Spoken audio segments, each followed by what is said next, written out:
شیطان الرجیم بسم اللہ الرحمن الرحیم۔ قرآن لیسنس کے سلسلے میں آج ہم سورہ بقرہ کی آیت نمبر 4 کو سمجھنے کی کوشش کریں گے۔ ایک کوئک کانٹیکسٹ ہے قرآن کا ان لوگوں کے لیے کہ قرآن سے واقف نہیں ہے۔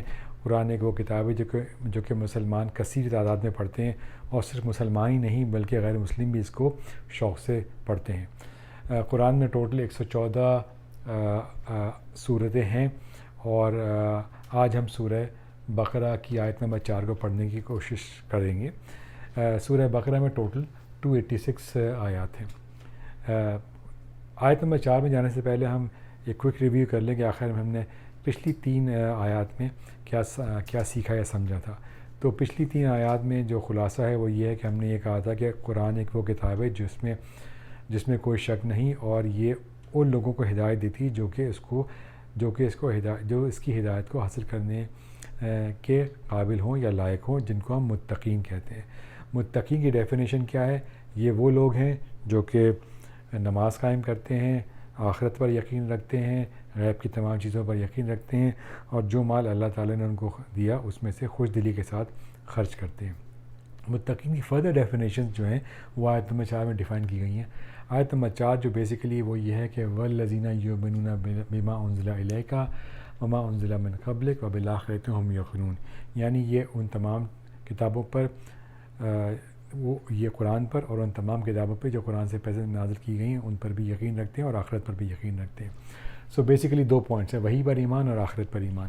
وحی پر ایمان اس لیے امپورٹنٹ ہے کیونکہ یہ اللہ تعالیٰ کی طرف سے نازل ہوئی ہے، اور اسلام کے بیسک عقائد میں یہ شامل ہے کہ آپ کو قرآن اور اس سے پہلے آنے والی تمام کتابوں پر ایمان لانا ہے، جو کہ بائبل ہیں، جو کہ تورات ہیں، جو کہ حضرت عیسیٰ اور حضرت موسیٰ علیہ السلام پر نازل ہوئی ہیں۔ یہاں پر اس بات کا بھی ہمیں اشارہ ملتا ہے کہ رسول اللہ صلی اللہ علیہ وسلم کی آمد کے بعد اور قرآن کے نازل ہونے کے بعد پروفیٹہڈ کا سلسلہ ختم ہو چکا ہے، کیونکہ یہاں پر یہ کلیئرلی کہا گیا ہے کہ یہ وہ لوگ ہیں جو کہ آپ اس کتاب پر اور اس پیغام پر اور اس سے پہلے آنے والے پیغام پر ایمان لاتے ہیں۔ پچھلے پیغمبروں کو یہ کہا گیا تھا کہ تمہیں وہ وحی جو تم پہ نازل ہوئی ہے پلس اپنے ایک نئے آنے والے رسول پر تمہیں ایمان لانا ضروری ہے۔ تو یہ یہاں پر اس بات کو یہاں پہ کنکلوڈ کر دیا گیا ہے۔ تو اس لیے وحی پر ایمان جو ہے وہ امپورٹنٹ ہے۔ دوسری بات جو ہے وہ یہ ہے کہ آخرت پر ایمان۔ آخرت پر ایمان جو ہے اس کی امپورٹنس یہ ہے کہ جب تک کسی انسان کو یہ یقین نہ ہو کہ اسے ڈے آف ججمنٹ دیکھنا ہے اور اس کو اپنے تمام اچھے اور برے اعمال کا جواب دینا ہے، اس وقت تک اس کے اعمال اکارڈنگلی ایڈجسٹ نہیں ہو سکتے۔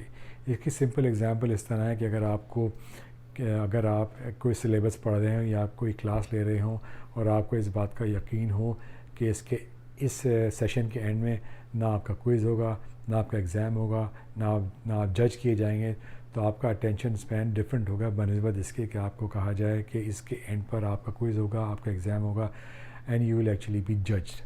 تو اس لیے دنیا کو کہا جاتا ہے کہ دنیا جو ہے وہ دارالامتحان ہے۔ تو یہ ایک چھوٹا سا خلاصہ تھا آیت نمبر 4 کا، اور ہم کوشش کریں گے کہ اگلی آنے والی ویڈیوز میں ہم سورہ بقرہ کو فردر ایکسپلین کرنے کی یا فردر سمجھنے کی کوشش کریں۔ اس سلسلے میں اگر مجھ سے کوئی غلطی ہوئی تو معافی کا خواستگار ہوں۔